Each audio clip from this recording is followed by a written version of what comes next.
Hello everyone. चलो शुरू करते हैं इस स्टोरी का एक नया एपिसोड। और तुम सब तुम्हारे कानों में ईयरफोन ज़रूर से लगा लेना, क्योंकि स्टोरी को अच्छी तरह समझने के लिए ईयरफोन ज़रूरी है। और चलो शुरू करते हैं एक नया सफ़र। रात का दूसरा पहर की शुरुआत हो चुकी थी, लेकिन विद्युत की आंखों में नींद का नमो निशान नहीं था। वो अग्नि शक्ति ग्रंथ को पढ़े जा रहा था। तभी उसकी नजर उस किताब में देव एक पेज पर पड़ी। जब विद्युत ने ये देखा तो वो उसे भी खोलकर पढ़ने लगा। लेकिन विद्युत हैरान था, क्योंकि कोई इंसान खाली कागज को इतना संभाल कर क्यों रखेगा। लेकिन विद्युत को कुछ भी समझ नहीं आ रहा था। तभी उसने सोचा, कहीं ये कोई रहस्यमय तकनीक तो नहीं है। इसलिए विद्युत ने उस पर अपनी अंदरूनी ऊर्जा का इस्तेमाल किया। लेकिन उसने हिम्मत नहीं हारी और उसने और अधिक अंदरूनी ऊर्जा शरीर से निकाली। इसलिए उसने अपने शरीर के सभी 40 बिंदु जागृत कर दिए, जिससे उसकी शक्ति या बढ़ गई और उसके शरीर से भारी मात्रा में अंदरूनी ऊर्जा निकलनी शुरू हो गई, जिस वजह से उसका शरीर चमकने लगा और वहां पर रात के अंधेरे में एक हल्का प्रकाश फैलने लगा। विद्युत अपनी अंदरूनी शक्ति से उस कागज के लिखे शब्दों को पढ़ने की कोशिश कर रहा था। वही वो इस बात से अनजान था कि उस पर कोई नजर रख रहा था। दो हरे रंग की परछाई उसे ही देख रही थी। ये परछाई और कोई नहीं, वो रहस्यमयी परछाई और एरा थी, जो उस दौरान एक एल्वेस में बदली हुई थी, हालांकि ये उसका असली रूप था। तभी वो रहस्यमयी परछाई बोली, राजकुमारी एरा, मैंने इस साम्राज्य के बाहर कुछ अनजान शक्तिशाली लोगों की शक्तियों को महसूस किया है। जब एरा ने ये सुना तो वो हैरान हो गई और उसकी आंखें छोटी हो गई। उसने कहा, क्या तुम जान पाए कि वो कौन है? और उस रहस्यमयी लाल फिनिक्स को देख रही थी। तभी उस परछाई से आवाज आई, हाँ भी और नहीं भी।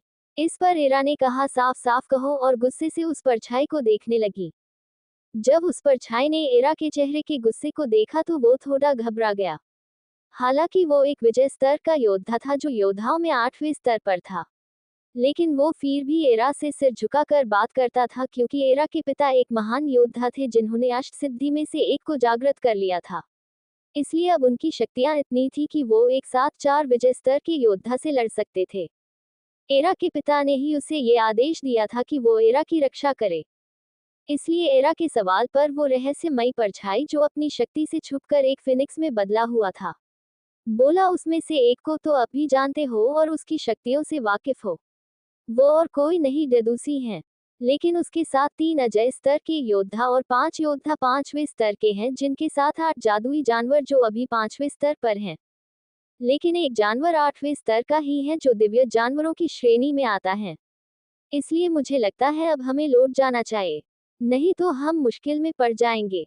जब हीरा ने ये सुना तो उसकी आंखों की छोटी हो गई और उसी आंखों में हरे रंग की शक्तियां नजर आने लगी। साथ के साथ उसके हाथ पर छपा टैटू चमकने लगा, जो एक 3 पुंज वाली लोमड़ी थी। जब उस परछाई ने देखा कि एरा की शक्ति बाहर आने लगी है तो वो घबराते हुए बोला, शांत हो जाए राजकुमारी एरा, मेरा वो मतलब नहीं था। आप भूल गई हैं, अगर आपकी शक्ति बाहर आई तो हम पकड़े जा सकते हैं। उस रहस्यमयी परछाई ने इतना ही कहा था कि विद्युत का शरीर हिलने लगा। उसकी अंदरूनी शक्ति उसी ओर आने लगी। जब हीरा ने ये देखा तो उसने जल्दी से कहा, जाओ जल्दी से यहाँ से, उसने तुम्हें महसूस कर लिया है। जब उस रहस्यमयी परछाई ने ये देखा तो वो हैरान हो गया, लेकिन उसके पास सोचने का समय नहीं था। इसलिए वो तेज रफ्तार में वहां से ऐसे गायब हो गया, जैसे वहां कोई था ही नहीं। असल में हुआ ये था कि विद्युत ने उस कागज को पढ़ लिया था, इसलिए उसका ध्यान आसपास की घटना पर गया और उसने उस रहस्यमयी परछाई की शक्ति को महसूस कर लिया था। तभी विद्युत ने एक तेज आवाज में कहा, कौन है वह, सामने आओ। उसने एक एक करके ध्रुव, एरा, लीसा, महेंद्र, वोहन सबका नाम लिया। जब उसने देखा कोई भी सामने नहीं आ रहा था, तो उसने तेज आवाज में अपने भाले पा बिजली की शक्ति को लाते हुए कहा, देखो तुम जो भी हो, अगर एक पल में सामने नहीं आए तो फिर मत कहना मैंने तुम्हें जख्मी कर दिया। तभी पेड़ के पीछे से हरे रंग की ड्रेस में एक लड़की का आधा चेहरा सामने आया। जब विद्युत की उस चेहरे पर नजर पड़ी तो वो उसने मुस्कुराकर कहा, एरा, ये तुम हो? तुम इतनी रात को यहाँ क्या कर रही हो? क्या तुम मुझ पर नजर रख रही हो? और एरा को शक की निगाहों से देखने लगा। हालांकि एरा सब जानती थी और सामने आने से पहले उसने अपना रूप बदल लिया था। पर उसने अनजान बनते हुए कहा, जब मेरी आंख खुली तो तुम वहां नहीं थे और सभी सो रहे थे। इसलिए मुझे तुम्हारी फिक्र होने लगी और मैं तुम्हें यहाँ देखने के लिए आ गई। जब विद्युत ने ये सुना तो वो मुस्कुराकर बोला, कमाल की बात, मुझे तुम्हारी शक्ति महसूस नहीं हुई, लेकिन मुझे तुम्हारे अलावा भी किसी की शक्ति महसूस हुई थी।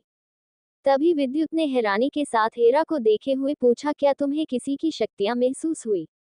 एरा ने विद्युत की बात सुनकर अनजान बनते हुए में नमे सिर हिलाकर जवाब दिया। जब विद्युत ने ये देखा कि एरा ने न कहा है तो उसने आकाश की ओर देखा। रात का तीसरा पहर खत्म होने वाला है। तो उसने एरा से कहा, सभी जागने वाले हैं, इसलिए तुम्हें आराम कर लेना चाहिए, नहीं तो तुम कल मुकाबले में अच्छा प्रदर्शन नहीं कर पाओगी। ये सुनकर एरा वहां से जाने लगी और उसने जाते वक्त एक बार विद्युत की ओर मुस्कुराहट के साथ देखा। इधर एरा के जाने के बाद विद्युत ने राहत की सांस ली और कागज में लिखी बात को याद करने लगा। अग्नि मूल तत्व को जागृत करने का एक और तरीका है, जिसके जरिए कोई योद्धा अगर अग्नि मूल तत्व 6 स्तर की मणि हासिल कर लेने के बाद अगर वो योद्धा उस मणि की ऊर्जा को अपनी अंदरूनी ऊर्जा से काबू कर ले तो वो अग्नि मूल तत्व की शक्ति को हासिल का हमले में इस्तेमाल कर पाएगा। ऐसा करने के लिए योद्धा को अपने 80 बिंदु चक्रों और अपने तीसरे चक्र को जागृत करना होगा। जैसे जैसे उसके चक्र जागृत होते जाएंगे उसकी अग्नि ऊर्जा का विकास होगा। हालांकि तीसरे स्तर पर अग्नि ऊर्जा हासिल करने पर आप अग्नि मूल तत्व की शक्ति किसी 8वें स्तर के योद्धा के मुकाबले कम होती है। लेकिन इस तरह जब कोई इंसान अग्नि मूल तत्व की ऊर्जा पर काबू करने के बाद वो योद्धा जब 7 चक्रों को जागृत कर लगे तो किसी 8 स्तर वाले योद्धा का भी सामना कर सकता है। लेकिन ये ऊर्जा एक पिघलते लावा से भी ज्यादा गर्म होती है, इसलिए इसे काबू करने के लिए एक बर्फ मूल शक्ति के दिव्या जानवर का खून और एक महाशक्ति सीरम की जरूरत होती है। जब विद्युत ने ये पढ़ा तो वो हैरान हो गया और उसकी आंखें अचानक खुल गई, क्योंकि एक महाशक्ति सीरम किसी की शक्तियों को एक 7 स्तर के योद्धा की शक्तियों में बदल देता है। विद्युत सोच रहा था कि कैसे वो इन चीजों का इंतजाम करे। इस बारे में सोचते हुए उसे वक्त का पता नहीं चला और उसकी कब आंख लग गई। सुबह जब सूरज आकाश में नजर आया तो विद्युत के चेहरे पर सूरज की रोशनी पड़ी, जिस वजह से उसकी आंख खुल चुकी थी। जब विद्युत ने देखा तो उसे महसूस हुआ कि वो रात को बाहर चट्टान पर ही सो गया था। ये सोचकर उसने हड़बड़ाते हुए आसपास अग्नि शक्ति ग्रंथ को देखा, लेकिन वो उसके पास नहीं था। ये देखकर उसके होश उड़ गए और वो मन ही मन सोचने लगा कि अगर वो अग्नि शक्ति ग्रंथ किसी गलत हाथ में तो नहीं पड़ गया, जिस कारण उसके मन में अजीब से ख्याल आने लगे और वो सोचने लगा कि वो आचार्य को क्या जवाब देगा जब आचार्य उससे उनके बनाए अग्नि शक्ति ग्रंथ के बारे में पूछेंगे। उसके चेहरे पर उदासी और परेशानी दोनों नजर आने लगी। तभी एक लड़की की हंसने की आवाज सुनाई दी। जब विद्युत का ध्यान उस हंसने की आवाज कप गया तो उसे थोड़ा अजीब लगा और गुस्सा आने लगा। तभी एक गोरा हाथ उसके सामने आया। उसके हाथ में अग्नि शक्ति ग्रंथ को देखा तो उसके चेहरे पर मुस्कुराहट आने लगी। उसने जल्दी से उस ग्रंथ को अपने पास अंगूठी में रखा। अग्नि शक्ति ग्रंथ को वापस पाने के बाद उसने राहत की सांस ली। जब विद्युत ने देखा कि ये गोरे हाथ वाली लड़की और कोई नहीं एरा था तो उसने शुक्रिया बोला। विद्युत ने बातों ही बातों में उसके हाथ पकड़ते हुए कहा, तुम नहीं जानती एरा, ये ग्रंथ मेरे लिए कितना जरूरी है। अगर तुम आज इसे मुझे नहीं देती तो शायद मैं आज एक खास इंसान का भरोसा खो देता। इस पर एरा ने कहा, पहले तुम मेरा हाथ छोड़ो। जब विद्युत ने ये सुना तो उसे ये महसूस हुआ कि उसने कितनी देर से एरा का हाथ पकड़ा हुआ है। ये ख्याल आते ही उसने एरा का हाथ को छोड़ा और अपनी नजर को चुराते हुए उसे माफी मांगी। जब एरा ने देखा कि विद्युत ने उसका हाथ छोड़ दिया है तो उसने जल्दी से अपने हाथ पीछे कर लिए। तभी एरा ने धीरे से विद्युत से कहा कि वैसे मैंने ये ग्रंथ पढ़ लिया है, इसलिए तुम मुझ पर नाराज मत होना, और उन चीजों में से एक चीज का इंतजाम मैं तुम्हारे लिए कर सकती हूँ। जब विद्युत ने एरा की ये बात सुनी तो वो बहुत खुश हुआ। जब एरा ने ये देखा तो उसके चेहरे पर भी मुस्कुराहट आ गई। लेकिन विद्युत ने ज्यादा देर न करते हुए एरा से जल्दी से पूछा कि उसके पास वो कौन सी चीज है जो उसको अग्नि मूल तत्व हासिल करने में मदद कर सकती है। इस पर एक पल के लिए हैरान हो गई और उसने मन ही मन बोला, ये कितना चालू है, अभी तो ये मुझ पर नाराज होने वाला था, लेकिन जैसे ही मैंने इसे बताया कि मेरे पास इसके काम की चीज है तो इसके चेहरे के भाव ही बदल गए। जब एरा ने विद्युत ने को इतना उतलबला होते देखा तो उसने कहा कि मेरे पास रैंक 7 के दिव्य जानवर का खून है जो बर्फ मूल शक्ति का है।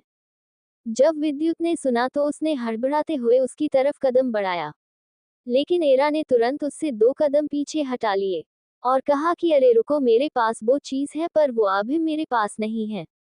उसके लिए तुम्हें थोड़ा इंतजार करना पड़ेगा।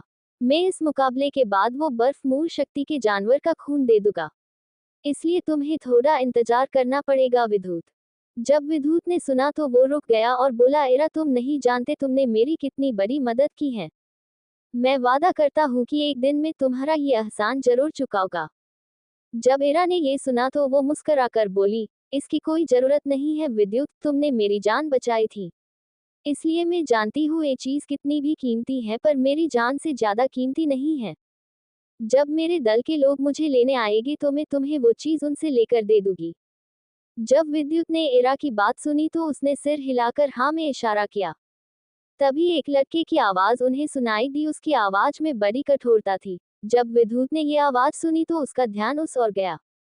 विद्युत ने देखा कि सभी लोग सामान को इकट्ठा करने में लगे थे, इसलिए विद्युत भी उनकी मदद करने के लिए वहां से चला गया। कुछ देर बाद सभी लोग जंगली इलाके से निकलकर साम्राज्य की सरहद पर पहुंचे। इस बार उन्हें वहां कोई परेशानी नहीं हुई क्योंकि साम्राज्य में मुकाबले की देखरेख बुजुर्ग द्रोण कर रहे थे, इसलिए वो एक दिन पहले ही साम्राज्य की ओर चले गए थे। इसलिए वो बहुत आसानी से जांच पड़ताल के बाद साम्राज्य की ओर बढ़ने लगे। कुछ समय बीतने के बाद उन्हें साम्राज्य के अंदर शक्ति महल का रास्ता नजर आया। विद्युत ने आसपास नजर उठाकर देखा कि बहुत से योद्धा उसी रास्ते से शक्ति महल के मैदान की ओर जा रहे थे। विद्युत ने देखा कि ज्यादातर योद्धाओं के पास आम और एक स्तर के जानवर ही थे। कुछ लोग ऐसे भी थे जिनके पास कोई भी जानवर नहीं था, इसलिए वो जानते थे कि कोई भी कारण क्यों न हो वो अब मुकाबले से बाहर हो चुके थे। जब विद्युत शक्ति महल के द्वार पर पहुंचा तो उसने देखा एक बहुत लंबी लाइन वहां लगी हुई थी और ज्यादातर जानवर जिनका रैंक 1 का स्तर था, उनको भी मुकाबले से बाहर कर दिया था। वो लोग साम्राज्य के इस फैसले से नाराज होकर अपने अपने दल और साम्राज्य लौट रहे थे। जाते जाते वो साम्राज्य को बुरा भला कह रहे थे। तभी एक लड़के ने तेज आवाज में कहा कि ये एक भेड़िया जानवर है और तुम कह रहे हो कि ये आपके नियम के खिलाफ। तभी एक बुजुर्ग ने कहा कि ये जानवर ताकतवर है, लेकिन ये अपना स्तर 4 से ज्यादा नहीं बढ़ा सकता, ये कोई खास जानवर नहीं है, बल्कि ये अपनी कमजोरी की वजह से ग्रुप में शिकार करते हैं। तुम्हें नियम पहले ही बताया था कि हम उसी इंसान को अंदर जाने देंगे जिसके जानवर में रैंक 5 तक विकसित होने की काबिलियत होगी। इससे कोई फर्क नहीं पड़ता कि अब कितने ताकतवर जानवर को काबू किया है और ये कितना मुश्किल था। ये देख लड़के ने कहा, मैं ये नियम नहीं मानता। तभी एक जोरदार आवाज वहां गूंजी। वो इंसान हवा में उड़ाकर वहां आया। ये वही बूढ़ा बुजुर्ग था जो जानवर की शक्ति की जांच कर रहा था। उसने तेज आवाज में कहा, अगर तुमने साम्राज्य के नियम का एक बार और मजाक बनाया तो मैं अभी तुम्हें जान से मार दूंगा, भले ही तुम कितने ताकतवर दल या समूह से हो। ये बूढ़ा आदमी बुजुर्ग जिहाद था। धीरे धीरे लाइन छोटी होती गई। तभी वहां एक शोर सुनाई देने लगा और एक पालकी वहां आकर रुकी। जब विद्युत की नजर उस पालकी पे गई तो वो भी उसकी तरफ गौर से देखने लगा। वहां खड़े सभी जवान लड़कों के साथ अधेड़ उम्र के योद्धा और बुजुर्गों का भी ध्यान उस पालकी की तरफ गया। तभी एक सुंदर लड़की की सुडौल टांगे जो पतली और गोरी थी पालकी से बाहर आई, जिसे देख वहां खड़े सभी लड़कों का दिल धड़कने लगा। हालांकि सभी जानते थे वो साम्राज्य की राजकुमारी हैं, लेकिन फिर भी वो अपना ध्यान उस पर से हटा ही नहीं पा रहे थे। जब एरा ने देखा विद्युत का ध्यान भी राजकुमारी की ओर है, तो उसे जलन महसूस होने लगी। तभी अचानक एक दर्द भरी आवाज निकली और विद्युत का ध्यान छोटे सांप चला गया। उस छोटे दिव्य सांप ने विद्युत की उंगली पर काटा था। हालांकि उसने अपने जहरीले दांत नहीं गड़ाए थे, लेकिन छोटे दिव्य नाग का शरीर लगातार बढ़ रहा था, जिससे उसे पोषण की आवश्यकता होती थी। जब छोटे दिव्य नाग ने देखा विद्युत का ध्यान उसकी ओर नहीं है, दिव्य नाग ने विद्युत का ध्यान खींचने के लिए उसकी कलाई पर काटा था। जब विद्युत ने उस छोटे नाग को काटते देखा तो मन ही मन कहा, ये दिव्य नाग भी मौके का पूरा फायदा उठाता है। इसकी भूख तो लगातार बढ़ती ही जा रही है। इसलिए उसने अपनी अंगूठी से खून की आधी बोतल निकाली और दिव्या नाग को दे दी। दिव्य नाग ने भी विद्युत के गुस्से को नजरअंदाज कर शांति से खून को पीकर सो गया। इधर जब इरा ने देखा तो वो भी हंसने लगी। जब विद्युत ने इरा को हंसते हुए देखा तो उसकी भौं सिकुड़ गई, पर वो कुछ भी नहीं बोला और मंच पर परिणाम का इंतजार करने लगा। तभी इरा ने कहा, राजकुमारी क्या इतनी खूबसूरत हैं जो सभी मर्द उसको नजरें भाड़ भाड़ कर देख रहे हैं। कम से कम अपनी इज्जत का ख्याल तो कर लेते। राजकुमारी ऐश्वर्या अपनी मदहोश अदाओं के साथ आसपास सभी नजरों को नजरअंदाज करते हुए चले जा रही थी कि उसकी नजर विद्युत पर पड़ी और वो मुड़कर विद्युत के पास आने लगी। विद्युत ने राजकुमारी को करीब आता देखा तो मुस्कुराने लगी। जब आसपास के लड़कों ने ये देखा तो उनका दिल टूट गया और उन्हें विद्युत पर गुस्सा आने लगा। जब तक राजकुमारी भी विद्युत के करीब आ चुकी थी तभी दिव्यनाग अचानक उठ गया और राजकुमारी ऐश्वर्या को देख उसकी आंखों में हरी चमक आ गई, जिसे देख विद्युत ने उसे अपने हाथ से पकड़ लिया कि कहीं वो उस पर हमला न कर दे। विद्युत छोटे दिव्यनाग के इस व्यवहार से चौंक गया कि तभी उसकी नजर राजकुमारी के चारों ओर उड़ रही एक गोल्डन आई बटरफ्लाई पर पड़ी। वो सुनहरे रंग से चमक रही थी और उसके पंखों पर सुनहरे रंग की आंख का चित्र बना था। जब विद्युत ने उसे देखा तो उसकी नजर उसके चारों ओर घूम रही तितली पर पड़ी जो नीले रंग की थी, पर उसके पंख सतरंगी थी लेकिन उन पंख पर सुनहरे रंग की आंखों का चित्र बना था। जब विद्युत की नजर उन आंखों पर पड़ी तो उसे बड़ा अजीब फील होने लगा, इसलिए उसने तुरंत उसके पंखों से अपनी नजर हटाई और राजकुमारी की तरफ देखा। राजकुमारी ने भी विद्युत को मुस्कुराकर देखा और बिना कुछ बोले मंच की तरफ अपने कदम मंच की तरफ बढ़ा दिए। मंच पर पहुंचते ही बुजुर्ग जिहाद ने राजकुमारी को अपने सामने मुस्कुराकर देखा।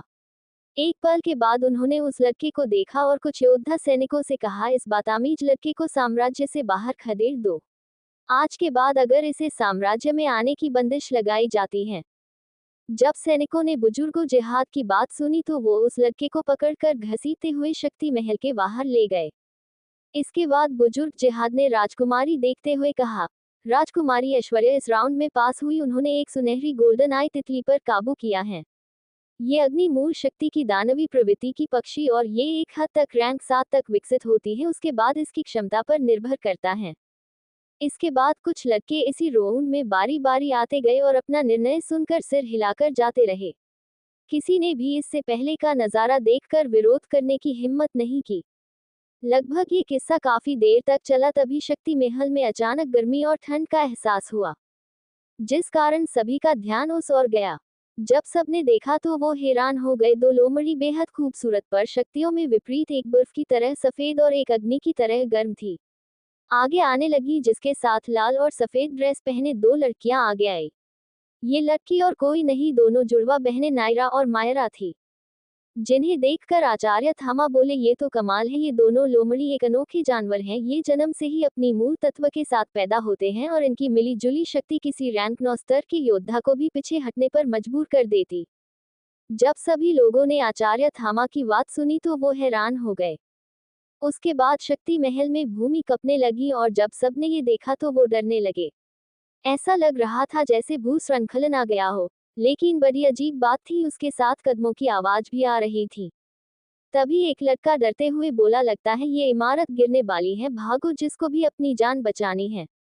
इस वजह से वहां उपस्थित सभी योद्धा घबराने लगे ही थे, पर जिन्होंने अपने दूसरे स्तर चक्र को जागृत कर लिया था, उन्हें महसूस हुआ कि ये कोई ताकतवर जानवर है जिसका शरीर विशाल है। तभी एक बड़ा 9 फीट का गोरिल्ला वहां नजर आया, जिस पर एक बड़ा सख्त कवच लगा था और उसके माथे पर एक रूबी क्राउन था। बुजुर्ग जिहाद ने कहा, लड़के तुम पास हुए, अब इस जानवर को अंदर लाने की जरूरत नहीं है। असल में बुजुर्ग जिहाद नहीं चाहते थे कि इस इमारत को कोई भी नुकसान पहुंचे।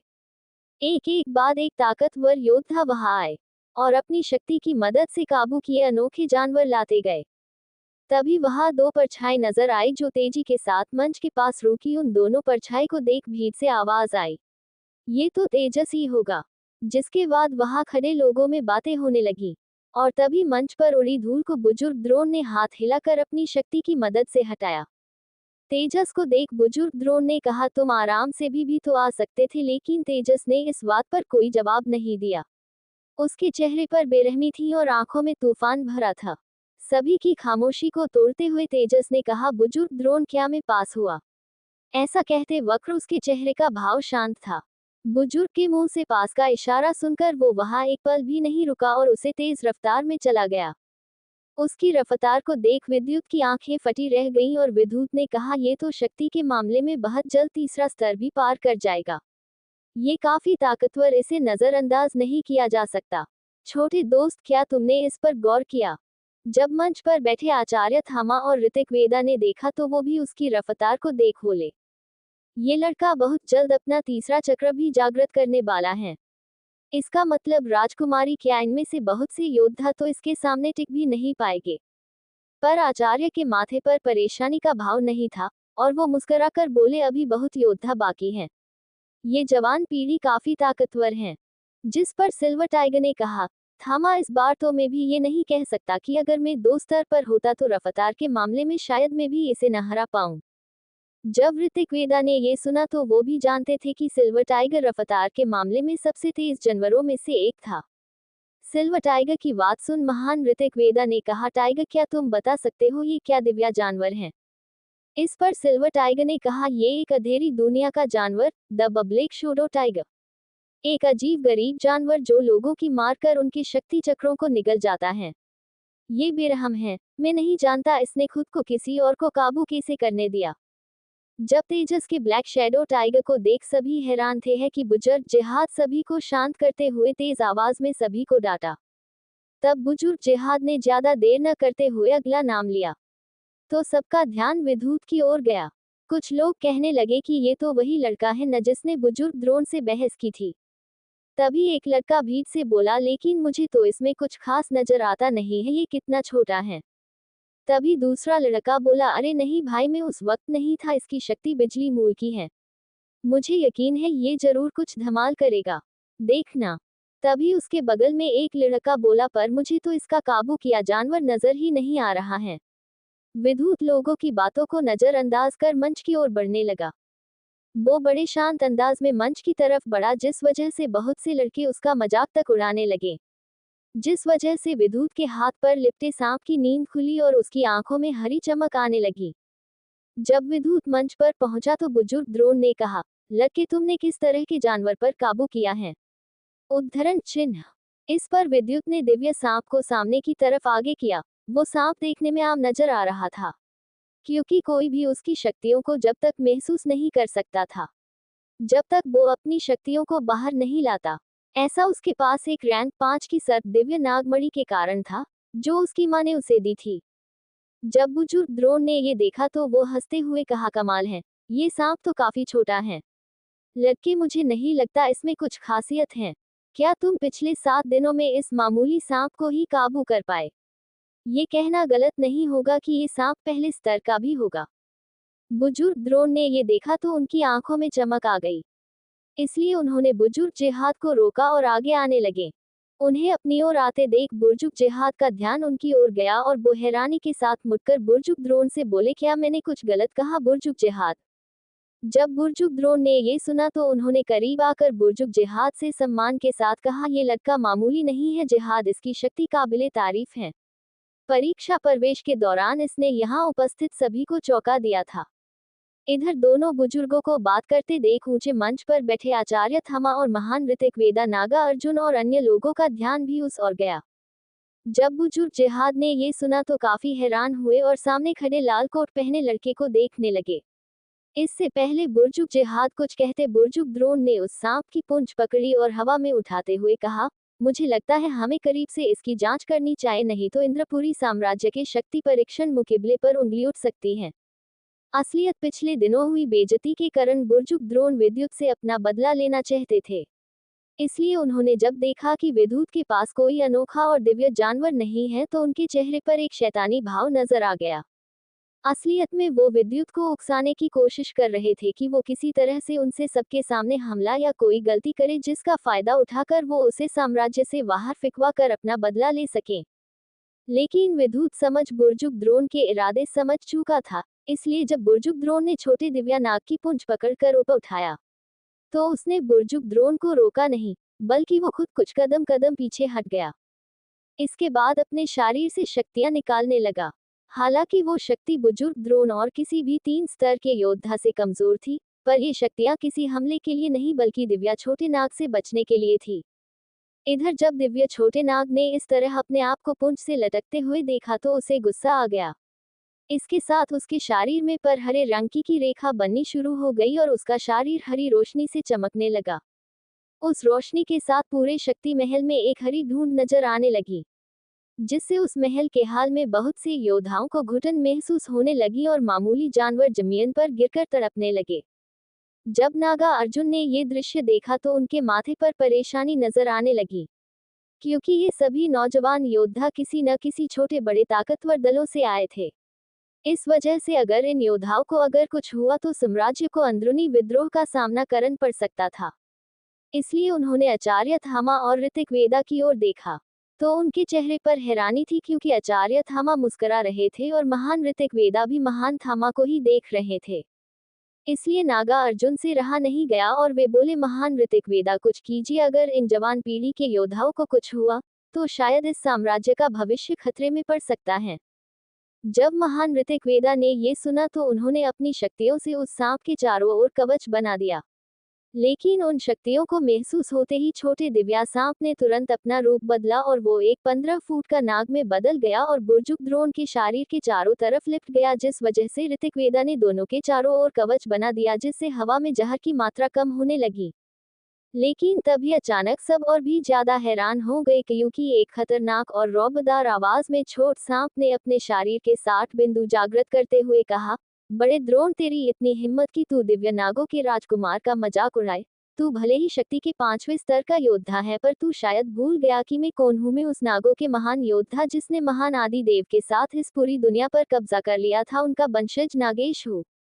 जिस सर्प दिव्या नागिन की वजह से कालेश्वर भी काली घाटी के जंगल में आने की हिम्मत नहीं करता, मैं उसका बेटा हूँ। इसलिए अब तूने जो मेरा अपना किया है तो मैं तुझे ऐसी जिंदगी दूंगा कि तू मरने की दुआ मांगे। कहा, तुझे बहुत घमंड है न कि तू एक 5 चक्रधारी योद्धा है। आज मैं तेरी पूरी ऊर्जा को ही तेरे शरीर से खींच लूंगा। तू ये जानता है कि मैं ऐसा कर सकता हूँ क्योंकि सर्प जाति की खासियत यही है कि वो अपने चक्रों पर नहीं बल्कि अपने शक्ति बिंदु को पहले जागृत करते। मैं अपने इतने शक्ति बिंदुओं को जागृत कर चुका हूँ कि तेरा सामना कर सकता। भले ही ये कुछ वक्त के लिए सही, पर ये वक्त तेरे लिए काफी है। बुर्जुग द्रोण की आंखों में खौफ था और उनकी नजर महान ऋतिक वेदा की ओर थी। जब दिव्य नाग बुजुर्ग द्रोण को चारों तरफ लिपट गया था, तभी एक तेज आवाज वहां गूंजी, रुक जाओ विद्युत। उस आवाज के गूंजते ही सभी का ध्यान उस ओर गया। ये आवाज किसी और की नहीं बल्कि महान ऋतिक वेदा की थी। महान ऋतिक वेदा ने कहा, विद्युत, अपने दिव्य नाग को रोको, हम इस मसले का समाधान करते हैं। तुम्हें ऐसा करने की कोई जरूरत नहीं है। असल में ऋतिक वेदा दिव्य नागों की शक्तियों से भली भांति परिचित थे। वो अच्छे से जानते थे, भले ही वो नाग अभी छोटा था और बुजुर्ग द्रोण से कम स्तर पर था, लेकिन फिर भी वो आसानी से नागों की खास काबिलियत से कुछ ही देर में बुजुर्ग द्रोण की चक्रों की ऊर्जा को उसने शरीर से सोख लेता। जब वहां उपस्थित सभी लोगों ने ये देखा तो वो और भी ज्यादा हैरान थे, क्योंकि वो विद्युत पर नाराज होने की बजाय उससे प्यार से बात कर रहे थे। ये दृश्य वहां उपस्थित हर किसी को चौंकाने वाला था। ये देख लक्ष्य के चेहरे पर नाराजगी का भाव नजर आने लगे, क्योंकि भले ही गलती बुजुर्ग द्रोण की थी लेकिन वो उसके गुरु थे। इससे पहले वो कुछ करता, उसको दिव्य नाग का जहर का ख्याल आया जो उसके चारों तरफ फैला था। इसलिए वो आगे कदम बढ़ाने की हिम्मत नहीं कर पाया। उसने विद्युत को चिल्लाते हुए कहा, विद्युत, ये तुमने ठीक नहीं किया। वो मेरे गुरु हैं, मैं तुमसे इसका बदला जरूर लूंगा। लेकिन विद्युत ने तो उसकी बात की ओर ध्यान तक नहीं दिया और वो कुछ कदम आगे आते हुए महान ऋतिक वेदा की ओर देखकर बोला, महान ऋतिक वेदा, मैं आपका सम्मान करता हूँ, पर यकीन मानिए ये मैंने नहीं किया। मेरा बुजुर्ग द्रोण के साथ ऐसा करने का कोई इरादा नहीं है। वो एक 5वें स्तर के योद्धा है, भला मेरा उनसे क्या मुकाबला। मैं इस मामले से पूरी तरह अलग हूँ, क्योंकि बुजुर्ग द्रोण ने मेरा नहीं बल्कि नागों के राजकुमार के सम्मान को ठेस पहुंचाई है। इसलिए अगर वो चाहे तो उन्हें छोड़ सकता है। मुझे उसके किसी फैसले से कोई ऐतराज नहीं है। विद्युत के इस जवाब से वहां उपस्थित सभी लोग हैरान हो गए, क्योंकि वहां उपस्थित हर कोई जानता था कि बुजुर्ग द्रोण उस छोट नाग के जरिए विद्युत का ही मजाक उड़ा रहे थे। जब राजकुमारी ऐश्वर्या ने ये सुना तो वो सुनकर हैरान हो गई और मन ही मन बोली, यकीन नहीं होता ये लड़का कितना चालाक है। इधर विद्युत सबकी बातों को नजरअंदाज कर ऐसे व्यवहार कर रहा था कि उसे कोई फर्क नहीं पड़ता कि बुजुर्ग द्रोण के साथ कुछ भी हो। तभी वहां उपस्थित थामा ने मुस्कुराते हुए कहा, बहुत खूब लड़के, तुम काफी काबिल हो गए हो। पर क्या तुम सच में अपने सम्मान के लिए ही बुजुर्ग द्रोण को मारना चाहते हो? हम सभी जानते वो दिव्य नाग सिर्फ तुम्हारी बात मानेगा। एक तुम ही हो इस वक्त उसे संत कर सकते हो। तभी सभी को रोकते हुए दिव्य नाग ने अपनी कर्कश आवाज में कहा, क्या आपको अगर कोई आपके पैर पकड़ अपनी शक्तियों के घमंड में उल्टा लटकाए तो आप शांत रहेंगे? मैं आपसे ये सवाल पूछता हूँ, महान थामा। तभी दिव्या नाग ने सिल्वर टाइगर से पूछा, महान सिल्वर टाइगर, अगर ये घमांडी बूढ़ा आदमी अगर आपकी पूंछ पकड़कर आपका मजाक उड़ाए तो क्या आप इसे माफ कर सकते हैं? क्या आप मेरे इस सवाल का जवाब देंगे? तभी सिल्वर टाइगर, जो कि शांति से आंख बंद करके बैठा था, वो क्रोध होते हुए अपनी रोबदार आवाज में बोला, उसकी इतनी हैसियत ही नहीं कि वो मेरे साथ ऐसी जुर्रत करे। जब सिल्वर टाइगर ने ये कहा तो उसके बगल में खड़े दिव्य यूनिकॉर्न ने कहा, तुम उसे शांत कर रहे हो या उसे भड़का रहे हो? इसके बाद दिव्य यूनिकॉर्न आगे आया और बोला, देखो बच्चे, मैं तुम्हारी माँ का अच्छा दोस्त हूँ, इसलिए मैं तुम्हें एक बात जरूर कहूंगा। अपनी शक्तियों को इतना मत छुपाओ कि कोई तुम्हारा अपमान कर सके। उद्धरण चिन्ह। आज तुमने अपनी शक्तियों का परिचय दिया, इसलिए मैं तुमसे इतना कहूंगा कि अभी के लिए इसे माफ कर दो और अपने उस मित्र के बारे में सोचो जिसके लिए तुम इस मुकाबले में आए हो। अगर आज तुमने इसे जख्मी किया तो शायद तुम्हारा मित्र इस मुकाबले से बाहर हो जाएगा। लेकिन आज तुम इसे माफ कर देते हो तो भविष्य में बुजुर्ग द्रोण साम्राज्य का हिस्सा होने के कारण तुम एक तरीके से राजघराने पर एहसान करोगे। ये बात तुम अच्छे से जानते हो कि किसी योद्धा और किसी साम्राज्य पर एहसान करने का मतलब भविष्य में तुम उसके बदले कभी भी मदद ले सकते हो। आचार्य थामा और लीजेंड सिल्वर टाइगर की बात सुनकर विद्युत ने एक पल सोचा और फिर उसने अपने छोटे दिव्य नाग को वापस आने को कहा। विद्युत के इतना कहते ही दिव्य नाग ने भी एक पल नहीं सोचा, अपनी शक्तियां वापस ली और विद्युत के पास लौट आया। बुजुर्ग द्रोण ने महसूस किया कि वो दिव्य नाग की पकड़ से आजाद हो गए हैं तो उन्होंने राहत की सांस ली और गुस्से से सभी को अपनी ओर देखते हुए विद्युत को देखा, लेकिन वो कुछ नहीं बोले। इसके बाद वो अपनी जगह पर जाकर बैठ गए और मन ही मन बोले, एक दिन में तुझे ऐसा सबक सिखाऊंगा कि तू जिंदगी भर याद रखेगा। जब विद्युत ने ये देखा कि बुजुर्ग द्रोण अपनी जगह पर बैठ गए हैं तो उसने बुजुर्ग जिहाद से पूछा, से अपनी नर्म आवाज में अपने निर्णय के बारे में पूछा, क्या मैं पास हो गया हूँ बुजुर्ग जिहाद? जब बुजुर्ग जिहाद ने ये सुना तो वो जल्दी से उठकर आगे आए। बुजुर्ग जिहाद ने भी विद्युत को पास होने का इशारा किया, साथ के साथ उन्होंने कहा कि मुकाबले के दौरान 100 लोगों को ही चुनाव गया है, जिनकी जानकारी उनको पहुंचा दी जाएगी। तभी वहां नागा अर्जुन ने आगे आते हुए कहा, आप सभी योद्धा काफी काबिल हैं और भविष्य में एक महान योद्धा बनेंगे और अपने अपने दल और साम्राज्य का नाम फैलाएंगे। आप सभी योद्धाओं में से जो भी आगे के मुकाबले 1 से 10 नंबर हासिल करेंगे, उन्हें पूर्वजों की गुफाओं में जाने का मौका मिलेगा, जहां पर इंद्रापुरी साम्राज्य सभी खजाने हैं, लेकिन एक बात का ध्यान रहे, वहां से आप अपनी मर्जी से कुछ नहीं ला सकते। तो क्या है पूर्वजों की गुफा का रहस्य और नागा अर्जुन ने ऐसा क्यों कहा कि वहां से कोई अपनी मर्जी से कुछ नहीं ला सकता? जब मुकाबले का दूसरा भाग समाप्त हुआ तो सभी योद्धा 100 टॉप योद्धाओं की जानकारी आने तक का इंतजार करने लगे। विद्युत भी पिछले 7 दिन से घर नहीं गया था, इसलिए उसने सोचा कि इस दौरान दादी माँ से मिलाए, इसलिए वो हाल से निकलकर बाजार के रास्ते जा रहा था। अचानक एक आवाज पीछे से आई। ये आवाज एक लड़की की थी, वो कोई और नहीं राजकुमारी ऐश्वर्या थी। जब विद्युत ने देखा तो राजकुमारी को देखकर समझ गया कि जरूर वो उसे किसी न किसी कारण उसके पास आई है। इसलिए राजकुमारी को देखकर उसकी भौं सिकुड़ गई और उसके चेहरे पर असमंजस का भाव आ गया। राजकुमारी धीरे धीरे उसके पास आई, जिस वजह से बहुत सी नजरें उसकी तरफ हो गई। लेकिन विद्युत ने सभी नजरों को नजरअंदाज कर राजकुमारी को मुस्कुराकर देखा। राजकुमारी ने विद्युत को मुस्कुराता देख कहा, बधाई हो विद्युत, तुम एक बार फिर मुकाबले में सबको हैरान करने में कामयाब हो गए हैं। इस पर विद्युत ने राजकुमारी से सपाट लहजे में कहा, राजकुमारी, अगर आपको कोई जरूरी बात नहीं करनी तो आप जल्दी करें क्योंकि मुझे अपने घर जाना है।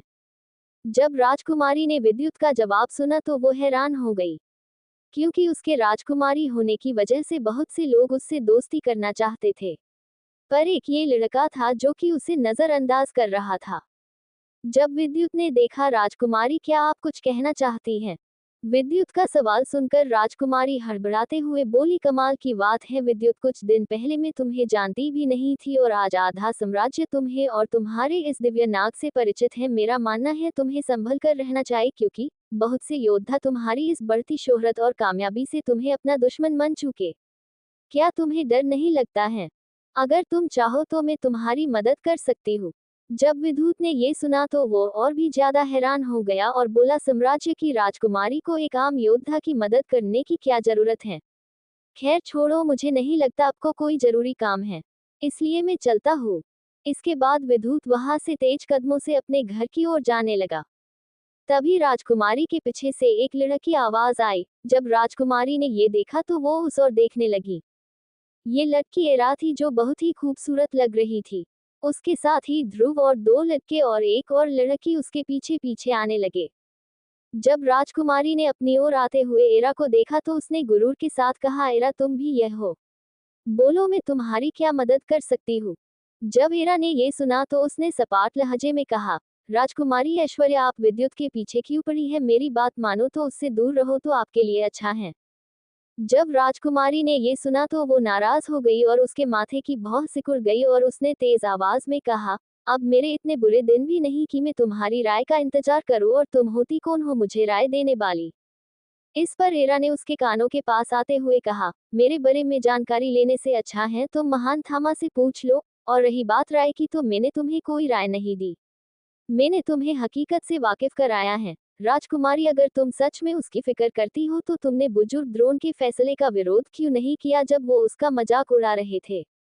इस बात पर राजकुमारी थोड़ा परेशान हो गई, क्योंकि ये सच था कि वो उस वक्त चुप रही।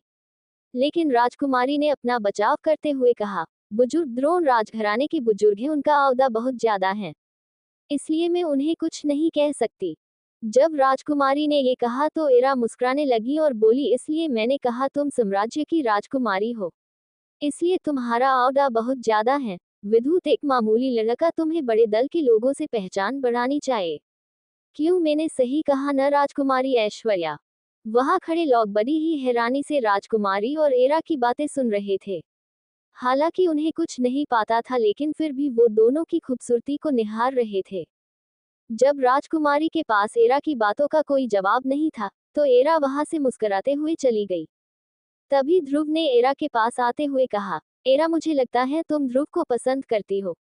जब एरा ने ये सुना तो उसने चलते चलते कहा, नहीं ध्रुव, उसके मेरे बीच बहुत बड़ा फासला है, और ये फासला विद्युत चाह कर भी नहीं मिटा सकता। ये दुनिया बहुत अजीब है ध्रुव, यहाँ ताकतवर ही सम्मान के लायक होता है। क्या पता विद्युत कब ताकतवर बनेगा, लेकिन तब वो मुझसे दूर रहे तो ही अच्छा है। जब ध्रुव ने ये सुना तो असमंजस में हो गया और एरा की बातों को समझने लगा, क्योंकि उसके ग्रुप के मेंबर उसे सफर के दौरान हुए हादसे में मिले थे, इसलिए वो एरा के बारे में कुछ भी नहीं जानता था। जब एरा ने देखा कि ध्रुव के पास कोई जवाब नहीं है तो उसने कहा, ध्रुव, तुम किसी सराय में कमरा किराए पर लो, मैं विद्युत से मिलकर आती हूँ। मुझे उसे कुछ जरूरी बात बतानी है।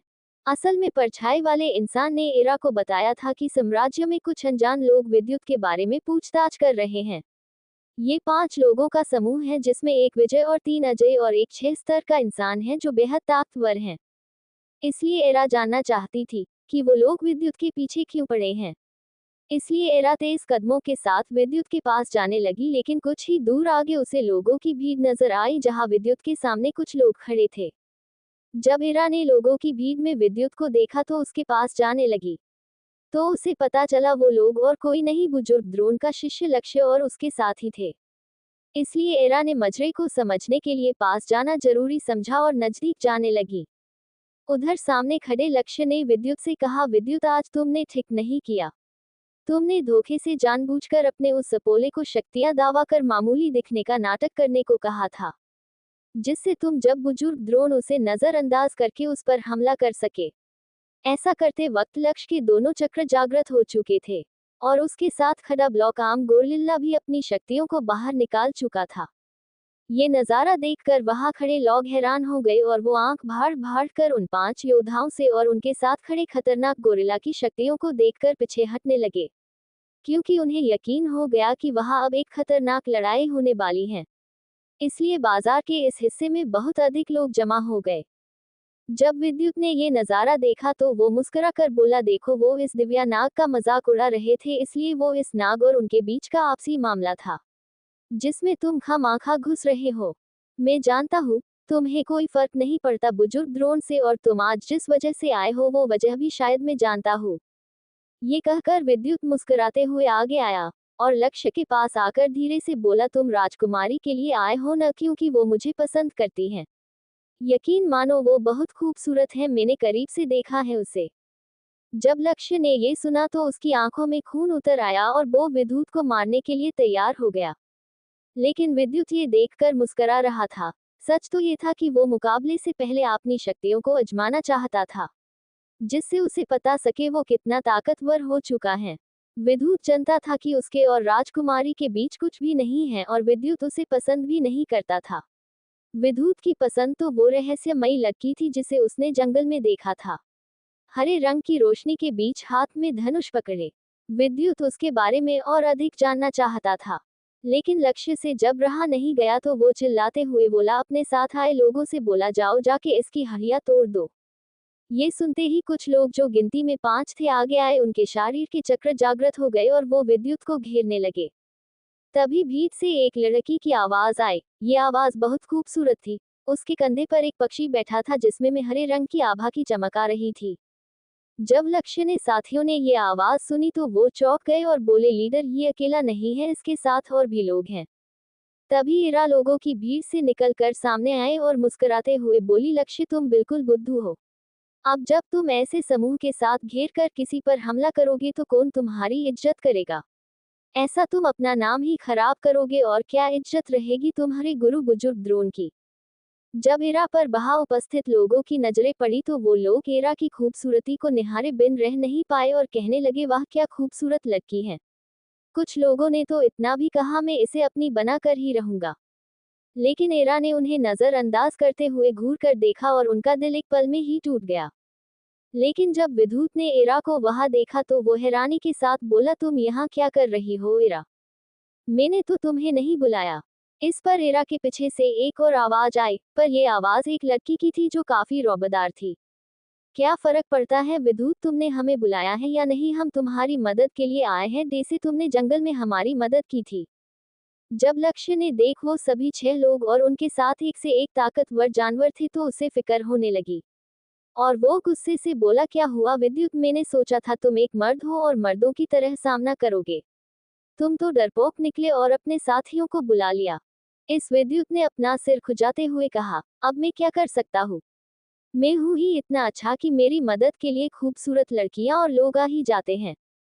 अब तुझे ही देख ले एरा, तुझे भी जानती है और मुझे भी। लेकिन उसने तेरी मदद न करके मेरी मदद करने का फैसला किया। लेकिन विद्युत की बात सुनते ही एरा और लीसा ने उसे हैरानी से देखा और फिर एक दूसरे को देखने लगी। तभी दोनों के ख्याल एक जैसे थे और वो मन ही मन बोली, समझता क्या है ये अपने आप को, इसके मुताबिक ये इतना अच्छा है कि हम इसके पीछे पड़ी है। एक बार इस लक्ष्य से निपले फिर देखती हुए से। तभी लक्ष्य के इशारा करते ही लक्ष्य का गोरिल्ला अपने बड़े मुक्के को लेकर आगे बढ़ा। उसके हाथ से लाल रोशनी निकल रही थी और उसका मुक्का किसी धूमकेतु की तरह विद्युत की ओर बढ़ रहा था। जब वो मुक्का विद्युत से 15 फीट की दूरी पर रुका तो ध्रुव ने उस मुक्के को रोकने के लिए अपनी फायर पाइथन पेंथर को आगे जाने को कहा ही था कि विद्युत के हाथ के सांप ने हवा में ही अपना रूप 15 फीट किया और अपनी पूंछ से उस हमले को रोका। दोनों हमले के टकराने से एक धमाका हुआ जिसके शोर ने और अधिक लोगों को आकर्षित किया। वहां भगदड़ हो शोर होने लगा। हमले के कारण उस ब्लॉक आर्म गोरिल्ला को गुस्सा आ गया क्योंकि वो एक किंग था, भले ही रफ्तार में कम था पर शक्तियां उसमें बहुत ज्यादा थी। लेकिन विद्युत के उस नाग की आंखों में अलग चमक आ गई और बड़ा होने के कारण उसके दांत खौफनाक दिख रहे थे और उसने अपनी पूंछ की सहायता से तेजी से गोरिल्ला के शरीर को बांध दिया और उसके शरीर पर लिपट गया। वो गोरिल्ला ताकतवर तो था पर अपने हाथ के बंध जाने के कारण उसका शरीर मजबूर था। लेकिन जब सांप ने उसे अपने दांत से काटकर उसका खून पीने की कोशिश की तो लोहे से लोहे के टकराने जैसी आवाज आई। तभी वो गोरिल्ला हैवानों की तरह हंसते हुए बोला, घिनौने सांप, तू मूर्ख है, मैं कोई मामूली गोरिल्ला नहीं हूँ, मैं एक किंग हूँ और मेरे पास एक अनोखा जन्मजात कवच है, तू अभी इस काबिल नहीं को ऊर्जा को खींच सके। इसके साथ उसका शरीर एक रोशनी से चमकने लगा जिस वजह से सांप को जलन महसूस हुई और उसे उसको छोड़ना पड़ा। ब्लेकाम गोरिल्ला के अपने खास हमले के सामने लाते ही उस छोटे दिव्य को मजबूरन उसे पकड़ ढीली करनी पड़ी और वो उसे छोड़कर कुछ कदम पीछे हुआ। जब ब्लैकाम गोरिल्ला को छोटे दिव्य नाग ने पीछे हटते देखा तो वो खौफनाक तरीके से हंसने लगा और उसने एक छलांग हवा में लगाई ही थी कि तभी एक तेज सुनहरी परछाई उससे आकर टकराई। ये परछाई हालांकि बहुत छोटी थी पर उसकी चमक बहुत ज्यादा थी। तभी वहां साम्राज्य के सैनिकों मुकुले के बीच आ गए और दोनों पक्षों की तरफ हथियार निकाल कर खड़े हो गए। ये देख विद्युत को थोड़ा अजीब लगा और वो देखने लगा कि ये किसके आदेश से वहां आए थे। तभी एक खूबसूरत लड़की जिसने लाल रंग की ड्रेस जो कि बहुत खूबसूरत थी और उस ड्रेस में से उस लड़की की चलते वक्त गोरी गोरी और लंबी टांगे नजर आ रही थी, जिसे देख वहां उपस्थित भीड़ से एक लड़के ने कहा, ये तो उपसेनापति सुहाना है, ये कितनी खूबसूरत हो गई है। तभी दूसरा आदमी जो कि एक योद्धा की पोशाक पहने था धीरे से बोला, अरे धीरे बोल, मरना है क्या तुझे? अगर उपसेनापति ने सुन लिया तो वो अपनी तलवार से तेरा सिर अभी धड़ से अलग कर देगी। तभी पहले वाला आदमी बोला, अरे बड़े भाई, मैंने कुछ गलत थोड़ी कहा है। इस पर योद्धा की पोशाक वाला आदमी बोला, हाँ ये बेहद खूबसूरत, साथ ही बेरहम भी, अगर तेरी आवाज इनके कानों तक पहुंची तो तेरी जबान हलक से खींच लेगी। उद्धरण चिन्ह। इसके इसी व्यवहार के चलाते ही इन्हें साम्राज्य के पश्चिमी इलाके पर तैनात किया गया था। अब ये वापस आए हैं, इसका मतलब साम्राज्य को किसी अंदरूनी हमले का खतरा है। इस दौरान वो खूबसूरत लड़की धीरे धीरे चलकर आगे आए और तेज आवाज में बोली, कमाल है, मैं साम्राज्य से कुछ वक्त के लिए बाहर क्या चली गई, तुम लड़कों ने तो बाजार को ही युद्ध भूमि बना दिया। उद्धरण चिन्ह। साम्राज्य के कानून का तो कोई खौफ ही नहीं। इसके साथ ही सुहानी ने बड़े प्यारी आवाज में कहा, कोई बताएगा मुझे यहाँ इतना हंगामा क्यों है? विद्युत लगातार सुहाना को देखे जा रहा था। उसकी खूबसूरत चेहरा और उसकी आंखों को देख विद्युत एक पल के लिए खो ही गया था। लेकिन सुहाना के शरीर से निकलती रोशनी से वो अंदाजा लगा चुका था कि वो उससे ज्यादा स्तर की योद्धा थी, क्योंकि बहुत कोशिश करने के बाद भी विद्युत उसकी शक्ति के स्तर को महसूस नहीं कर पा रही थी। जिसे देख विद्युत ने छोटे दिव्या नाग से पूछा, दोस्त क्या तुम इसकी शक्ति का अंदाजा लगा पाए? विद्युत ने जैसे ही ये कहा, सुहाना ने उससे घूर कर देखा और कहा, 6 स्तर की जागृत योद्धा, और कुछ जानना चाहते हो? अगर नहीं तो अब जब तक कुछ बोलने को न कहा जाए अपना मुंह बंद रखो। जब विद्युत ने ये सुना तो वो हैरान हो गया, क्योंकि उसने इतनी धीमी आवाज में ये कहा था कि एरा और उसके साथियों को भी नहीं पता चला। इसलिए विद्युत समझ गया कि उसके सामने खड़ी लड़की कोई मामूली योद्धा नहीं है। इसलिए वो सिर हिलाकर शांति से खड़ा हो गया। जब लक्ष्य ने ये देखा तो मौके का फायदा उठाकर आगे आकर बोला, उपसेनापति को मेरा नमस्कार, मैं लक्ष्य हूँ, बुजुर्ग द्रोण का शिष्य। इस लड़के ने धोखे से बुजुर्ग द्रोण पर हमला किया और उन्हें जख्मी किया है, इसलिए मैं अपने गुरु का बदला लेने के लिए यहाँ आया हूँ। जब सुहाना ने ये सुना तो वो चौंक गई और विद्युत को हैरानी से घूर कर देखने लगी। तभी सुहाना ने फिर से तेज आवाज में कहा, लेकिन इस बार उसकी आवाज में नाराजगी थी और उसने गुस्से से कहा, बुजुर्ग द्रोण एक ताकतवर योद्धा हैं और एक आचार्य भी, और तुम मुझे ये कहकर मूर्ख बनाने की कोशिश कर रहे हो कि इस 2 स्तर के योद्धा लड़के ने जो अभी अपने स्वादिष्ठान चक्रीय ऊर्जा के छठे पड़ाव में इसने बुजुर्ग द्रोण को मूर्ख बनाया और उनको जख्मी भी कर दिया। अगर तुम दोनों ने सही वजह नहीं दी तो मैं दोनों के खिलाफ सख्त कार्यवाही कर दूंगी। फिर मत कहना मैं ज्यादा बेरहम हूँ। जब लक्ष्य ने ये सुना तो वो डर से कांपने लगा और कहते हुए मन ही मन बोला, अगर इसे सच पता चला तो ये मुझे जीते जी ही मार डालेगी। ये सोचकर ही वो डर से कांपने लगा। तभी एक और लड़की की आवाज सुनाई दी। ये आवाज किसी और की एरा की थी। जब उपसेनापति ने आवाज सुनी तो आवाज की ओर ध्यान दिया और पूछा, तुम कौन हो लड़की? एरा ने उपसेनापति आदर सहित नमस्कार करते हुए कहा, सेनापति सुहाना, हम सभी साम्राज्य मुकाबले के लिए आए योद्धा हैं और लक्ष्य ने आपको अधूरी बात आई है। इस तरह एरा ने सारी बात सुहाना को बताई। जब सुहाना ने पूरी बात सुनी तो उसके चेहरे के भाव बदल गए और उसने घूरते हुए लक्ष्य को देखा और कहा, लक्ष्य, लगता है मुझे महाराज से मिलने से पहले बुजुर्ग द्रोण से ही मिलना होगा। जब लक्ष्य ने सुहाना का नाराज चेहरा देखा तो उसने बुजुर्ग द्रोण का जिक्र सुना तो हड़बड़ाते हुए बोला, सुहाना जी मुझे माफ कर दीजिए, आपको बुजुर्ग द्रोण को बताने की जरूरत नहीं है। आगे से मैं ऐसी गलती दोबारा नहीं करूंगा। जब सुहाना ने देखा कि मसला हल हो गया है तो उसने विद्युत से कहा, लड़के, अब जब ये मसला यही खत्म हो गया है तो मैं उम्मीद करती हूँ कि तुम भी सब कुछ भूल जाओगे। जब विद्युत ने ये सुना तो सेनापति को मुस्कुराते देखकर कहा, मसला पर मुझे तो याद भी नहीं कि मेरा कोई झगड़ा भी हुआ है, मैं तो अपने घर जा रहा हूँ। अगर आपकी इजाजत हो तो मैं जाऊं। जब सुहाना ने विद्युत का अंदाज देखा तो वो हैरान हो गई और बोली, उम्मीद है तुम सब कुछ भूल गए हो तो अच्छा है। ये कहकर विद्युत एरा और ध्रुव के साथ वहां से जाने लगा और बाकी लोग भी वहां से जाने लगे। वही भीड़ में खड़े 5 लोग में से एक आदमी जो उनका लीडर है वो बोला, तुम चारों साम्राज्य में उस बुढ़िया दीपमाला का पता करो। लीडर का आदेश है और डदुसी ने भी कहा है कि उसे यहाँ कुछ ताकतवर शक्ति महसूस हुई थी। एक बात ध्यान रहे, हम लोग यहाँ गुप्त तरीके से आए हैं।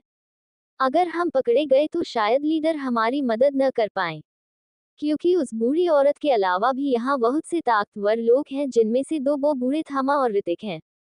ये सुनते ही वो चारों शक्तिशाली लोग हामी में सिर हिलाकर परछाई के रूप में वहां से तेजी से गायब हो गए।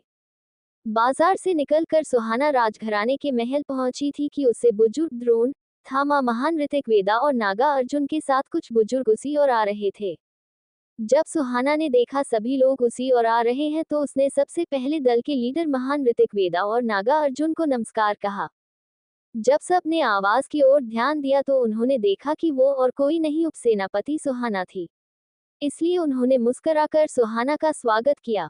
तभी बुजुर्ग द्रोण ने कहा, क्या बात है सुहाना, तुम पहले से और भी अधिक ताकतवर हो गई हो और तुम्हारी वो नालायक बिल्ला कहाँ है? जब सुहाना ने बुजुर्ग द्रोण की बात सुनी तो उसने भी मुस्कुराकर जवाब देते हुए कहा, हाँ मैं बहुत जल्द अपने सातों चक्रों को जागृत कर लूंगी और मेरा शेडो बनिंग कैट पश्चिमी सीमा पर ही छोड़ कर आई हूँ। पश्चिमी सीमा के पास के दल आए दिन खुरापात कर सीमा में घुसने की कोशिश करते हैं, जिस वजह से उनके साथ लगातार मुठभेड़ में मुझे बहुत फायदा हुआ है और मेरी शक्तियां भी बहुत अधिक बढ़ गई हैं। लेकिन अब को देखकर लगता हाल ही में आपकी शक्तियां बहुत अधिक कम हो गई हैं। आप तो अब तक 7वें चक्र को जागृत करने के करीब होते। जब बुजुर्ग द्रोण ने ये सुना तो उदास हो गए और आह भरते हुए कहा, हाँ ये सब उस बदतमीज लड़के की वजह से हुआ है। इस पर सुहाना को लक्ष्या की बात ध्यान में आए और उसने एक पल सोचते हुए कहा, यकीन नहीं होता उस लड़के ने जिनसे अपने 2 ही चक्र जागृत किए वो आपको जख्मी करने में कामयाब हो गया। जब सुहाना ने ये कहा तो पास ही खड़े बुजुर्ग जिहाद ने कहा, वो लड़का कोई मामूली लड़का नहीं है सुहाना, असलियत में उसके पास बिजली मूल की शक्तियां जिससे उसके हमले काफी खतरनाक हैं। लेकिन जहां तक मैं जानता हूँ वो किसी ताकतवर दल या बड़े परिवार से नहीं है। न जाने ये लड़का कहाँ से इतनी अनोखी शक्ति को काबू कर पाया। जो भी ये लड़का एक दिन ताकतवर योद्धा में अपना नाम कमाएगा। तभी सभी को टोकते हुए महान ऋतिक वेदा ने कहा, सुहाना तुम लंबे सफर से आए हो, आओ बैठकर बात करते हैं। ये कहकर सभी लोग एक बड़े कमरे में पहुंचे जहां पर एक बड़ा मेज और उसके आसपास कुर्सियां रखी हुई थी। तभी एक नौकरानी वहां आई और उसने सबको चाय दी। चाय के कप से एक घूंट मारते हुए महान ऋतिक वेदा ने कहा, सुहाना तुम साम्राज्य के मसलों से अनजान तो नहीं हो। असल में हालात बहुत खराब हैं, महायुद्ध कभी भी हो सकता है और मुझे कुछ दिनों से साम्राज्य में अनजान ताकतवर लोगों की शक्तियां महसूस हुई हैं। मैंने कई बार वहां जाकर देखा लेकिन वो सभी चालाक हैं। 2 दिन बाद मुकाबले का तीसरा भाग शुरू होगा, जब थामा में और नागा अर्जुन सहित सभी बुजुर्ग मुकाबले के मैदान में होंगे। इस दौरान मुझे डर है ये रहस्यमय छुपे हुए लोग कुछ न कुछ गड़बड़ जरूर करेंगे। इसलिए मैं चाहता हूँ तुम खुद इस मुद्दे की छानबीन करो। एक बात का ध्यान रहे, कोई भी बात हो तुम सबसे पहले हमें खबर देना, उसके बाद ही कोई फैसला लेना। इस पर सुहाना ने कहा, क्या आप भी उनको पकड़ नहीं पाए? कमाल है, इसका मतलब ये लोग छुपकर हमला करने में माहिर हैं। आपको क्या लगता है ये किस साम्राज्य से हैं? क्या इनका संबंध कालेश्वर से है? इस पर थामा ने जवाब देते हुए कहा, हो सकता है, लेकिन जहां तक मेरी समझ इन्हें डदुसी ने भेजा है क्योंकि वो लड़की बहुत चालाक है। वो कई बार साम्राज्य में घुसने की कोशिश कर चुकी है। वो जानती है कि हम उसकी शक्तियां अच्छे से महसूस कर सकते हैं, इसलिए उन्होंने इन लोगों को भेजा है। तभी नागा अर्जुन ने कहा, वैसे सुहाना तुम तो ज्यादा समय सीमा पर रही हो, तो तुम्हें क्या लगता है कि ये रहस्यमयी लोग किस दल से हो सकते हैं? इस बात को सुनकर पहले सुहाना ने एक पल सोचा, फिर चाय का एक घूंट लेते हुए कहा कि भैरव दल के त्रिदेव भाई, ये लोग बहुत कम समय में अपनी शक्ति बढ़ाने में कामयाब हुए हैं। महाराज वैसे तो ये तीनों भाई अभी अजय स्तर पर नहीं पहुंचे, पर इनकी शक्तियां लाजवाब हैं और ये तीनों अग्नि, वायु और जल ऊर्जा के महारथी हैं। क्या नाम था उस लड़के का? विद्युत। हाँ, जैसा आपने बताया था, इन्होंने भी अपने पहले चक्र में इन मूल तत्व की काबिलियत हासिल कर ली थी। मुझे अपने गुप्तचारों से पता चला है कि हाल ही में इन्होंने डेदूसी से एक सौदा किया है। पहले तो मैंने इस मामले पर ध्यान नहीं दिया, पर अब आपने बताया तो मुझे लगता है कि ये लोग जरूर किसी चीज की तलाश में हैं, कोई ऐसी चीज जो बेहद खास और ताकतवर है। इस पर थामा ने कहा, ब्रह्मचक्र अस्त्र हमला, क्या वो हो सकता है? हाल ही में मैंने और थामा ने उस हमले की झलक देखी। वैसे तो वो हमला किसी ने अभी अभी सीखा है, पर उस हमले की शक्ति बहुत खतरनाक है। जब सुहाना ने ये सुना वो हैरान हो गई और बोली, ये तो उन 4 खास हमले में से एक है जो आदिदेव के पास थे। इसका मतलब किसी ने वो हमला सीख लिया है। इस पर बुजुर्ग जिहाद ने कहा, मुझे ऐसा नहीं लगता, क्योंकि वो सिर्फ एक हमला है। आप शायद भूल रहे, कालेश्वर शुरू से ताकतवर हैं और उसके पास ऐसे बहुत से हमले हैं। मुझे लगता है वो आदिदेव के रहस्यमयी कवच के पीछे हैं। आपको तो पता है वो कवच कितना ताकतवर। कहा जाता है कि एक बार उनके खुद के दोस्त दिव्या सर्पों के राजा ने अपनी 5 मूल तत्व की मूल शक्ति को मिलाकर आदिदेव पर हमला किया था, जिसके हमले से आसपास का 1 किलोमीटर की जगह तबाह हो गई थी, जबकि ये हमला आकाश में हुआ था। मुझे लगता है शायद जरूर उससे जुड़ी कोई कड़ी इंद्रपुरी में है, और वही कड़ी ही इन ताकतवर लोगों को इंद्रपुरी साम्राज्य में खींच रही है। आप सभी जानते हैं कि इंद्रपुरी साम्राज्य के सीमा प्रांत की पास की जगह पर बाहर के लोग आकर बसे हैं। हो न हो ये खास इंसान उन्हीं की तलाश में है। सुहाना ने ये सुना तो उसने कहा, महाराज, वैसे तो मैं इतनी ताकतवर नहीं हूँ, लेकिन मैं आपको वचन देती हूँ, मेरे रहते भले ये सभी अज्ञात लोग एक साथ क्यों न हो जाए, ये इस साम्राज्य में आ तो गए हैं पर सही सलामत वापस नहीं जा पाएंगे। इधर साम्राज्य के ताकतवर लोगों की बैठक चल रही थी, उधर विद्युत अपने घर पहुंच चुका था। घर पहुंचने पर उसे पता चला कि दादी कुछ जरूरी काम से बाहर गई हैं, इसलिए एरा और ध्रुव विद्युत को सराय लेकर आ चुके थे।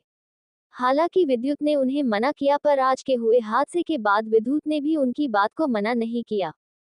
तभी इरा विद्युत और ध्रुव को जरूरी काम कहकर अपने कमरे में आई। उसके कमरे में पहले से ही वो रहस्यमयी परछाई मौजूद थी। उस परछाई ने इरा को देख सिर झुकाकर आदर किया और कहा, इरा मेम, वो लोग पास के सराय में ठहरे हैं। हमें अब यहाँ ज्यादा देर तक नहीं ठहरना चाहिए, ये खतरनाक हो सकता है।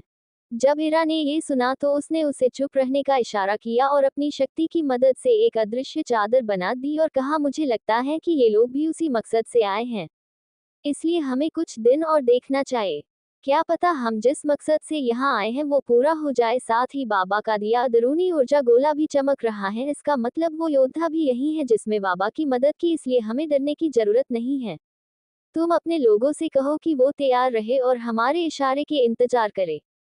सभी बातों से अनजान विद्युत पहाड़ी के ऊपर अपने चक्रीय ऊर्जा को बढ़ाने के लिए ध्यान लगा रहा था, जिसकी वजह से आकाश में काले बादल मंडरा रहे थे।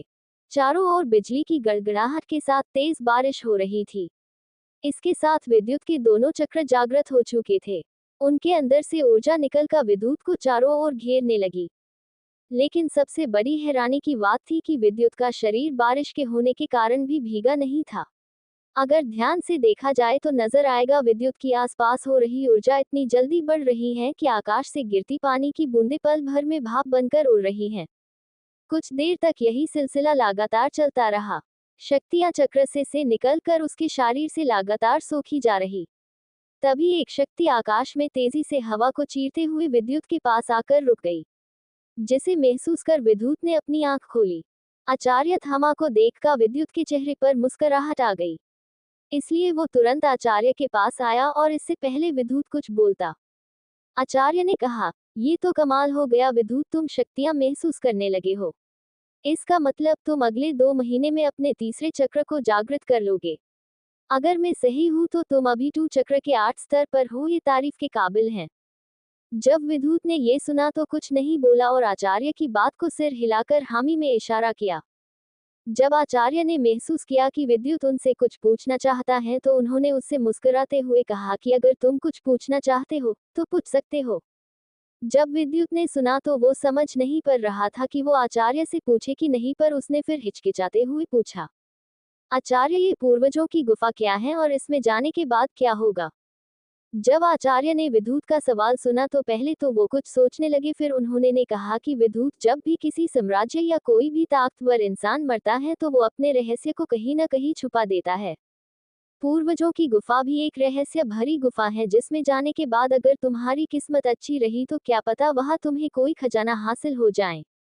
इसलिए मैं तो यही कहूंगा कि तुम कोशिश यही करना कि तुम्हें गुफा में जाने का पहला मौका मिले। लेकिन उससे पहले तुम्हें बहुत से ताकतवर योद्धा का सामना करना पड़ सकता है, जिनमें से कुछ को तुम जानते हो। एक बात और मैं तुम्हें बता दूं, ये 100 योद्धा शक्ति महल के 5 बुजुर्गों द्वारा चुने गए हैं जिनमें से कुछ को तुम जानते हो। इसलिए एक बात ध्यान रहे, तुम इन्हें कमजोर समझने की गलती मत करना। एक और बात का ध्यान रखना, कुछ रहस्यमयी ताकतवर लोग गुप्त तरीके से साम्राज्य में दाखिल हुए हैं। वैसे तो साम्राज्य उनकी तलाश कर रहा है, इसलिए चिंता की कोई बात नहीं है। पर विद्युत हैरानी से पूछा, आचार्य, ये बात आप मुझे क्यों बता रहे हैं? ऐसा पूछते वक्त उसके चेहरे पर जिज्ञासा थी। विद्युत की उलझन को समझते हुए आचार्य ने कहा, विद्युत, मुझे लगता है वो लोग उस इंसान की तलाश कर रहे हैं जिसके पास ब्रह्माचक हमला है। इसलिए तुम्हें सावधान रहने की जरूरत है। इस पर विद्युत हैरान हो गया और घबराते हुए बोला, क्या वो लोग बहुत अधिक ताकतवर है? विद्युत की बात सुनकर आचार्य ने कहा कि सभी योद्धा 7 चक्रधारी स्तर से ऊंचे योद्धा हैं। इसलिए अगर कभी गलती से तुम उनसे टकरा जाओ तो कोशिश यही करना उनसे बच सको, और मदद के लिए आकाश में अपनी शक्ति से लाल रोशनी करना। ये खतरे का इशारा होगा, इससे तुम्हें मदद जरूर मिलेगी। जब विद्युत ने ये सुना तो वो सिर हिलाकर हामी में इशारा कर दिया। इसलिए मैंने तुम्हें एक खास हमला सिखाने के लिए आया हूँ। वैसे तो ये हमला सीखने के लिए किसी का 5वें चक्र का जागृत होने की जरूरत है, लेकिन तुम्हारी बिजली मूल शक्ति के कारण तुम इस हमले का पहला भाग सीख सकते हो। इसके दूसरे भाग के लिए तुम्हें 4 चक्र जागृत करने होंगे और तीसरे भाग के लिए तुम्हें 5 चक्र की शक्ति की जरूरत होगी। लेकिन इसका पहले भाग से तुम अपने दुश्मन पर हमला का उसे उलझन में डाल सकते हो। चलो मैं तुम्हें दिखाता हूँ। इसके साथ विद्युत ने अपने हाथ को हवा में लहराया और एक बड़ा धनुष नजर आने लगा जिसमें से शक्ति की लहरें निकल रही थी। इसके साथ विद्युत ने देखा आकाश में बिजली लड़ने लगी और हवा की रफ्तार तेज हो गई। तभी छोटी छोटी सैकड़ों बिजली हवा में छोटे छोटे खंजर बनाने लगी। जैसे ही विद्युत ने अपने धनुष को छोड़ा, एक रोशनी आकाश को चीरते हुए गई और आकाश से सैकड़ों खंजरों की, जो बिजली की ऊर्जा से बने थे, टूटते तारे की तरह आकाश से गिरने लगे, जिससे पहाड़ी पर कुछ सेकंड तक लगातार खंजर की बारिश होने लगी। इसके दूसरे हमले में बिजली की बड़ी तलवार बनती है, जो किसी 3 चक्रधारी योद्धा को भी जान बचाना मुश्किल हो जाता है। इस हमले को मैंने एक मुकाबले में जीता था, इसलिए इस हमले को मैंने किसी लड़ाई में इस्तेमाल तक नहीं किया। इससे कोई नहीं समझ पाएगा कि हमले का तरीका मैंने तुम्हें दिया है। आचार्य थामा की हर बात को विद्युत ध्यान से सुन रहा था। वो जानता था कि और कुछ नहीं बोला। ये कहकर आचार्य थामा ने जाते जाते कहा, लड़के, मुझे उम्मीद कि तुम मुझे निराश नहीं करोगे। इससे पहले विद्युत कुछ भी आचार्य थामा से कुछ और जानकारी लेता, पर जब तक आचार्य वहां से एक पल में ही गायब हो गए।